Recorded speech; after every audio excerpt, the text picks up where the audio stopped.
मेडिस्टैंड अपनी बीमारी को समझिए। अस्सलाम वालेकुम ख़वातीन हज़रात, प्रोफेसर अज़ीज़ुर रहमान मेडिस्टैंड अपनी बीमारी को समझिए की जानिब से। ये वीडियो है एक कंडीशन जो कि काफ़ी कॉमन है, काफ़ी तकलीफ़देह है, लेकिन लकीली सीरियस नहीं है। वो उसका नाम है ओरल लाइकन प्लैनस। ये थोड़ा सा इसका मैं तर्जमा कर दूं। ओरल से मुराद है मुंह की कैविटी, मुंह के अंदर वाली कंडीशन जो लाइनिंग है वो, और लाइकन प्लैनस एक कंडीशन है, एक बीमारी है। ये असल में ओरल का लफ्ज़ लगाना इसलिए ज़रूरी है कि ये बीमारी जब मुंह के अंदर करेगी इफ़ेक्ट तो हम ओरल लाइकन प्लैनस कहेंगे, और यही बीमारी हमारी स्किन को भी इफ़ेक्ट कर सकती है, तो उस सूरत में इसको हम स्किन लाइकन प्लैनस कहेंगे। तो ये वीडियो सिर्फ ओरल लाइकन प्लैनस को कवर कर रही है। चूँकि मैं फिजिशियन हूँ, इंटर्निस्ट हूँ, हमारे पास ये ओरल कैविटी वाले मरीज़ आते हैं, और वो जो स्किन वाले हैं वो स्किन वालों के पास जाते हैं। जो ओरल वाले वो भी कई लोग ईएनटी वाले के पास जाते होंगे, कई डेंटिस्ट के पास जाते होंगे, लेकिन एज ए फिजिशियन मेरे पास भी ये पेशेंट आते हैं, तो उस नुक्ता नज़र से ये मैं वीडियो बना रहा हूँ। एक तो ये बीमारी है क्या? ये एक तो इन्फेक्शन नहीं है। जब भी कोई बीमारी होती है लोग सोचते हैं कि शायद ये इन्फेक्शन है। ये इन्फेक्शन नहीं है। अगरचे कुछ इन्फेक्शन मुंह के अंदर हैं जिनकी सिम्टम इससे मिलती जुलती हो सकती हैं, बट जब आपकी तशखीस हो गई है ओरल लाइकन प्लैनस, तो ये फिर इसका मतलब है कि ये इन्फेक्शन नहीं है, ना ये कैंसर है, ना ये इन्फेक्शन है, ना ही कैंसर है, ना ही ये कंटेजियस है, किसी दूसरे को लगने वाली भी नहीं। बस अनफॉर्चुनेटली किसी को हो जाती है। ये इसको हम बोलते हैं ऑटो इम्यून डिजीज़। यानी इसकी किसी को समझ नहीं, किसी भी डॉक्टर को भी पूरी तरह से नहीं समझ, लेकिन कई बीमारी हैं जिनको ऑटो इम्यून डिजीज़ कहते हैं। हमारा जो हिफाजती निज़ाम है वो बॉडी के अपने किसी एक टिश्यू के अगेंस्ट एक्टिव हो जाता है, तो उस सूरत में अगर ये मुंह की कैविटी को पकड़ ले तो उसको ओरल लाइकन प्लैनस कहते हैं। इसकी सिम्टम्स क्या है? कई दफ़ा मरीज़ को नहीं सिम्टम होती, हम जब चेक करते हैं तो मुंह के अंदर पता चलता है। एक ख़ास पैटर्न होता है, उसको देख लेना ही काफ़ी है। किसी फिजिशियन के लिए उस पैटर्न को देख लेना ही काफ़ी है। उसके कई पैटर्न एक्चुअली 6-7 पैटर्न हैं, बट जो एक्सपीरियंस फिजिशियंस हैं वो तमाम पैटर्न से वाकिफ़ होते हैं, तो उसको देख लेना ही काफ़ी है। कई दफ़ा हम कभी कभी यानी बायोप्सी भी कराते हैं, लेकिन आमतौर पर उसकी देख के तशखीस हो जाती है। सिम्टम क्या है? सिम्टम्स जो सबसे बड़ी सिम्टम है कि मरीज़ को बर्निंग होती है, मुंह जलता है।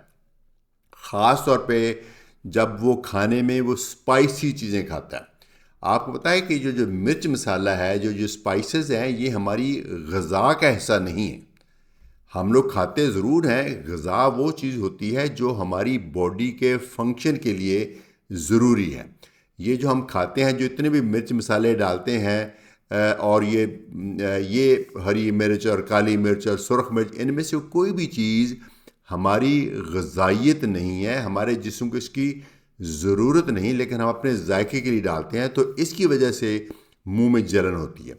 उसके अलावा जो एसिडिक चीज़ें हैं, कई चीज़ें ऐसी हैं जिसमें तेज़ाबियत होती है, जैसे सिरका है, या ये जो ड्रिंक्स हैं ये सारे एसिडिक होते हैं, और भी कई फ्रूट भी एसिडिक होते हैं। तो एसिडिक चीज़ से मुंह जलता है। और जो चीज़ें खाने में हार्ड होती हैं, जैसे नट्स वगैरह खाते हैं, तो उस वक्त भी मुंह में दर्द होती है। ऐसे कई दफ़ा कुछ लोगों को सलाइवा अपना जब निगलते हैं तो उसमें भी दर्द होती है। जलन होती है, दर्द होती है। बाकी बीमारियों की तरह कम भी हो सकती है, ज़्यादा भी हो सकती है, लेकिन है वैसे काफ़ी ये एनोइंग किस्म की। तो इसकी जो आमतौर पे दरमियानी एज के लोगों में होती है, ओल्ड एज में भी हो सकती है, औरतों को ज़्यादा होती है, और इसमें कई अद्वियात भी हैं। तो जब अगर आपको हो जाए तो आप अपने फिजिशियन के पास जाएं, तो आप अपनी पूरी जो लिस्ट है दवाइयों की वो साथ लेके जाएं। मुमकिन है डॉक्टर को सरे दस ना पता हो कि इनमें से कौन सी दवाई कर रही है, तो आजकल हम इंटरनेट पे फौरी सर्च कर सकते हैं कि कौन सी दवाई लाइकन प्लैनस कर रही है। तो अगर कोई दवाई रिस्पॉन्सिबल है, फिर ऑफ कोर्स दवाई बंद करना ये बहुत आपके लिए फ़ायदेमंद होगा। तो इसमें जो ट्रीटमेंट है, ये ट्रीटमेंट में आमतौर पे स्टीरॉयड्स दिए जाते हैं। पहला काम तो रीएश्योरेंस होता है, मरीज़ को हम एक्सप्लेन करते हैं कि ठीक है तकलीफ़ है, लेकिन ख़तरनाक चीज़ नहीं। पहला स्टेप तो ये है कि जो वो स्पाइसी चीज़ें हैं वो आप अवॉइड करें। दूसरा इसकी ट्रीटमेंट होती है लोकल स्टेरॉयड्स। अब जब स्टीरॉयड्स का जिक्र होता है तो लोग एकदम से घबरा जाते हैं, क्योंकि स्टीरॉयड्स को समझा जाता है कि ये कोई सही दवाई नहीं है। लेकिन मैं बहुत यकीन के साथ आपको बता रहा हूँ कि ये स्टीरॉयड्स अगर प्रॉपरली यूज़ हों, एक प्रॉपर प्रिस्क्रिप्शन के तहत यूज़ किए जाएँ, तो एक बहुत ही सेफ़ और इफ़ेक्टिव मेडिसिन है। और हम डॉक्टर देते ही तब हैं, ख़ासतौर पर अगर कोई डॉक्टर प्रिस्क्राइब करता है तो वो तभी करेगा जब उसके अलावा कोई और चारा नहीं। तो स्टेरॉयड्स लगाते हैं। अनफॉर्चुनेटली पाकिस्तान में अभी कोई ऐसी प्रेपरेशन नहीं है जो बनी ही इस पर्पज़ के लिए हो कि मुंह के अंदर लगाने के लिए। तो हम लोग खुद बनाते हैं स्टेरॉयड्स की, कोई इंजेक्शन तोड़ के किसी सिरप में डालते हैं, या कोई सिरप को मिक्स करते हैं, या कोई सिरप है जो उसको हम कहते हैं मुंह के अंदर डालें। एक ऑइंटमेंट भी थी, अब पाकिस्तान में नहीं मिलती।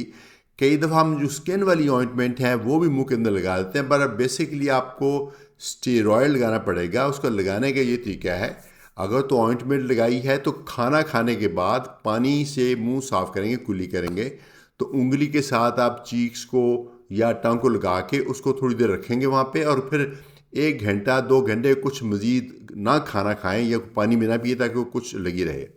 अगर आपको सिरप की सूरत में दी गई है तो सिरप तकरीबन 5 ml वाला मुंह में डाल के आपने उसको मुंह में घुमाना है, अपनी ज़ुबान के साथ कोशिश करनी कि चीक्स को भी लग जाए, तालू को भी लग जाए, हर जगह लग जाए। उसको निगलना नहीं होता, ना उसको गरारा करना होता, बस मुंह में कुल्ली करनी होती। लंबी सी कुल्ली करने के बाद आप 1-8 मिनट के बाद उसको फेंक दें, और उसके बाद कुछ 1-2 घंटे कुछ ना खाएं। आमतौर पे फर्स्ट लाइन ट्रीटमेंट ये होती है। तो इसके साथ एंटी फंगल की ज़रूरत नहीं होती, एंटीबायोटिक की ज़रूरत नहीं होती। और इसको कई दफ़ा अगर ये बहुत सीवियर केसेस हों तो इसके साथ कई दफ़ा हम स्टेरॉयड का गोलियों की सूरत में भी कोर्स कराना पड़ता है, और वो बहुत इफ़ेक्टिव है।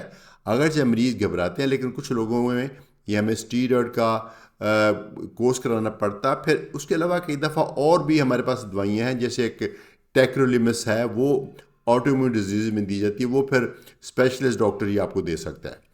तो ये एक वीडियो मैंने बनाई है, मेरे ख्याल में चूँकि ये कॉमन कंडीशन है, सीरियस नहीं, लेकिन इसके बारे में आपको इन्फॉर्मेशन अगर ये अच्छी लगी है तो प्लीज़ इसको लाइक कीजिए, इसको शेयर कीजिए, चूँकि ये बहुत ही एनोइंग और कॉमन है। इसमें जो एक फाइनल बात मैं कहना चाहूँगा, ये कैंसर नहीं है।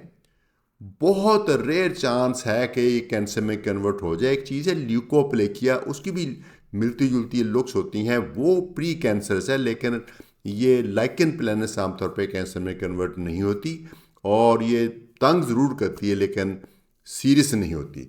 तो अपने खाने में मिर्च मसाला कम करें, और अपनी दवाइयों को रिव्यू करवाएं अपने डॉक्टर से, शायद उसमें से कोई दवाई ये ना कर रही हो। इजाज़त चाहूँगा। प्रोफेसर अजीज़ुर रहमान, मेडिस्टैंड अपनी बीमारी को समझिए की जानिब।